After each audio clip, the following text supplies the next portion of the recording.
ఏ ప్రభుత్వానికైనా ఎన్నికలు అనేది రెఫరెండం, అది స్థానిక ఎన్నికలైనా ఏదైనా సరే. ఇప్పుడు వైఎస్ఆర్ కాంగ్రెస్ పార్టీ మున్సిపాలిటీలు స్థానిక సంస్థలన్నింటిలో గెలిచింది, అట్లాగే బై ఎలక్షన్స్లో గెలిచింది, అది మా రెఫరెండం అని చెప్పింది.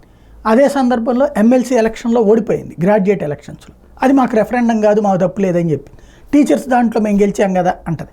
కాబట్టి ఇక్కడ ఎవరికి వాళ్ళ అనుభవం. బట్ ఇక్కడ రేవంత్ ఒక విషయంలో మెచ్చుకోవాలి, ఏదైతే ఆయన ప్రభుత్వపు పాలన సూపర్ 6 హామీలతో ప్రారంభమై వాటిట్లలో అమలు చేసినటువంటిది 2, చేయాల్సినటువంటి 22 అన్నటువంటి రూట్లో ఉన్నటువంటి సందర్భంలో ఇప్పుడు ఎన్నికలకు వెళ్తున్నారు. పార్లమెంట్ ఎన్నికలు వచ్చేసినాయి. ఇప్పుడు రేవంత్ రెడ్డి ఈటీవీ ఈనాడు వాళ్ళకి ఇచ్చినటువంటి ఇంటర్వ్యూలో అయితే తెలంగాణలో జరుగుతున్న లోక్సభ ఎన్నికలు ఖచ్చితంగా 100 రోజులు మా పాలన రెఫరెండంగా భావించి ఓటు వేయమని ప్రజలను కోరుతున్నామని ప్రకటించారు.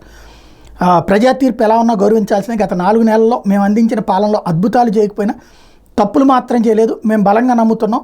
ప్రధాని మోడీ, బీఆర్ఎస్ నేత కేసీఆర్ 10 ఏళ్ళు దుర్మార్గాలు చేసి మేము పాలనలోకి వచ్చిన వెంటనే మాపై వ్యతిరేకత వచ్చిందని కూలగొడతాం, పడగొడతాం అంటున్నారంటూ మాట్లాడుకొచ్చారు. అది పక్కన పెడితే ఓవరాల్గా అయితే రెఫరెండం అన్నందుకు ఒప్పుకోవాలి.